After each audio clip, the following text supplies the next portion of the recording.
This is Michiana's breaking news and weather station. MNC. On News Talk 95.3, 101.9 FM, and 1340 AM, your MNC Nation stations. Good morning. Welcome to Thursday. It's May the 30th, 2024. I'm John Zimney in the MNC News Center, and the news continues now with our top local stories on Michiana's Morning News. Elkhart Police and fire crews rushed to the scene yesterday afternoon after a child ended up in the St. Joseph River. The child, a 2-year-old boy, reportedly entered the river off of Edgewater Boulevard. Family members attempted to rescue the boy, but he was carried west down the river before being pulled out by a bystander near the Edgewater Park boat ramp. Medics and other first responders arrived and rendered first aid before transporting the child to Elkhart General Hospital, where he was said to be in critical condition and transported to Memorial Hospital. Alyssa Foster, MNC News. A Sturgis man's facing federal charges for an alleged drug trafficking case. Court documents state 47-year-old Eric Miller collaborated with a dark web vendor to distribute counterfeit pills, illegal controlled substances, and real prescription drugs. Authorities report that the fake pills were designed to look like authentic Xanax but contained incorrect or no active ingredients, posing significant health risks. Miller is also charged with conspiracy to distribute Xanax and MDMA, possession of MDMA and methamphetamine with intent to distribute, and being a felon in possession of multiple firearms. He faces up to 20 years in prison and a $1 million fine, plus an additional 15 years and a $250,000 fine for the gun charge. Derek Decker, MNC News. A 9-month-old bobcat from Washington Park Zoo in Michigan City has escaped from her exhibit enclosure. Zoo director Jamie Huss asked that anybody who spots Grace not try to capture her. Huss also says the public need not be alarmed as the baby bobcat poses no threat to humans, and say anybody who spots Grace to report the sighting to the Michigan City Police Department's non-emergency phone number. We've posted a picture of Grace with this story at 953mnc.com. Now turning to the follow-up file this morning, that massive solar project is now on hold in LaPorte County. Commissioners there voted 7-2 on Tuesday to press pause on a solar farm that's likely to be built on roughly 2,500 acres of land near Potato Creek. It's due to be the largest solar farm in the state if Hexagon Energy ever gets final approval for it to be built. But many residents who live near where it's said to be built are pushing back for fear that the site may devalue their property, among other concerns.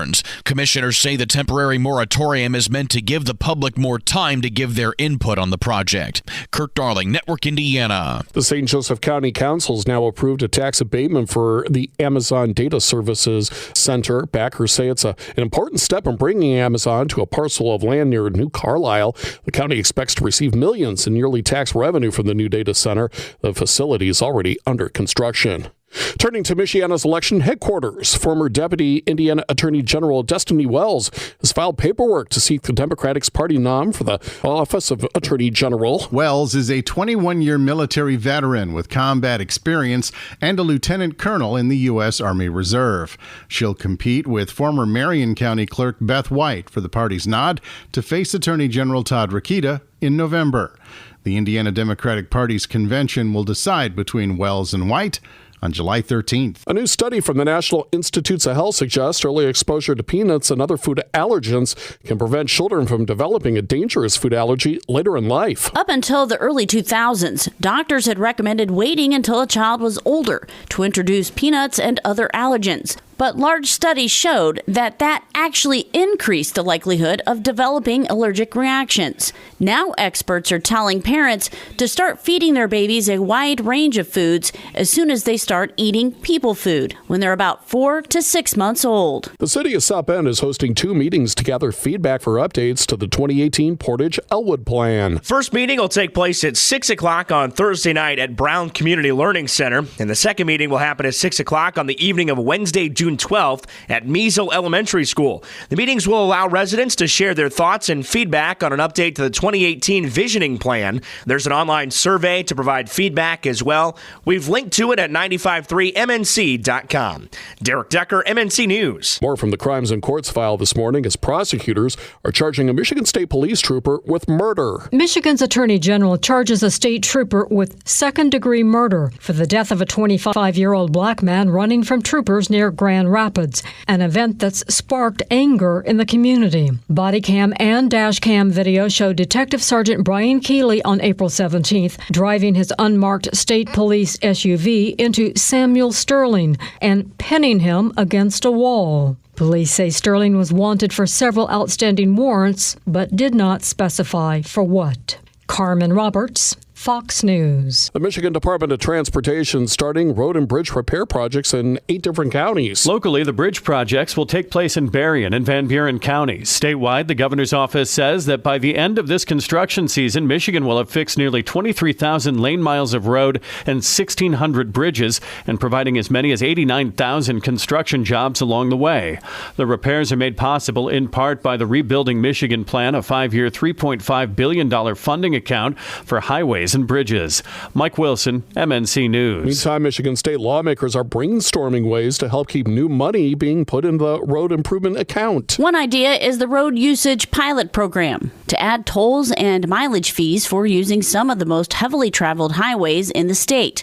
House Transportation Budget Chair Representative Ranjiv Puri says road funding comes from a variety of sources, but it isn't enough. When we all purchase a vehicle, we go pay a registration fee. So those registration fees kind of help fund our roads. There's also some money from the sales tax that goes to the roads, and there's also money from the gas tax. We've just never come up with a formula that fundamentally meets the needs of the state. He says the rise in electric vehicle use equals fewer people buying gas, which means less gas tax revenue. The study is still in early stages of discussion, but it could mean a 6 cents per mile fee for drivers, which could raise $1 billion to fix Michigan's roads. Heather Starr, MNC News. The Humane Society of St. Joseph County reports an urgent need of both canned dog and cat food in order to help ensure that all animals are properly fed and cared for. Specifically, they need ground dog food and Pate-style cat food, according to their plea on Facebook, where they also have a link to a shopping list on Amazon. They're also asking for any potential foster families to help give shelter to the many dogs and cats they've recently received. New this morning on MNC, a toxic algae bloom has now been spotted at a lake near Warsaw. Cyanobacteria, also known as blue-green algae, was discovered by a resident at Big Chapman Lake and reported it to the Lilly Center, which confirmed it with testing. WSBT reports that the bacteria, which isn't actually an algae at all, has the ability to produce a toxin that presents a danger to people and pets. The Lilly Center says the bacteria is already starting to break down, and much of the lake is safe for swimming.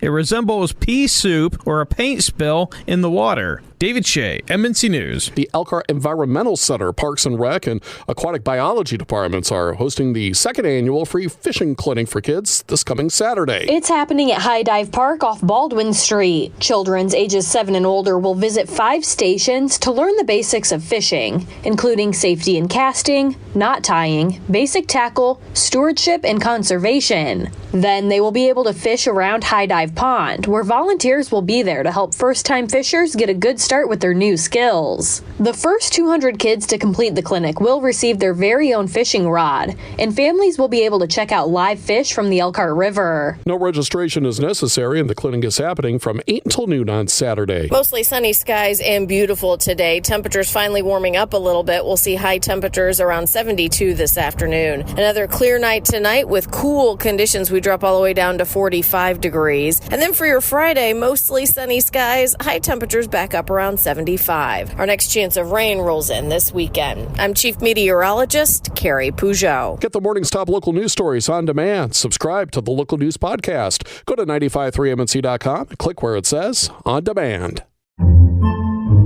Podcasts by Federated Media.